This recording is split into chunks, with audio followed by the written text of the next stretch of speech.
2 दिवस भरपूर काम करून घेतल्यावर दीदीने काल फायनली मला गटारी अमावस्या साजरी करायला त्यांच्या गावी नेलं. क्लासेस घेऊन निघाल्यामुळे आम्हाला पोहोचायला रात्री लेटच झाला.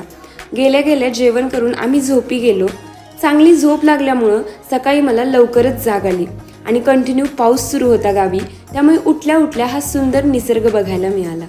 बबडी सकाळी सकाळी आजोबांसोबत फिरायला निघाली होती. इकडे दीदी स्वयंपाकाला लागली होती. मस्तपैकी चुलीवर भाकरी बनवून घेतल्या आणि मसाल्याची तयारी सुरू केली. आज गटारी निमित्त गावरान मटणाचा बेत केला होता. इकडे मी आणि बबडी मस्त एन्जॉय करत होतो. तोपर्यंत जिजू वेल्हेतून वडापाव घेऊन आले. ते बबडी पण मागू लागली. नंतर आम्ही मटणाची तयारी सुरू केली. शिजलंय की नाही बघण्याचं काम माझ्याकडे होतं. चुलीवर मटण शिजतंय तोवर इकडं सुक्कं चिकन बनत होतं आणि अशा प्रकारे आमचं गावरान चिकन, मटण आणि भाकरी तयार झाल्या. आता महिनाभर खायचं नाही हा बेत पक्का करून सगळ्यांनी जेवणावर ताव मारला.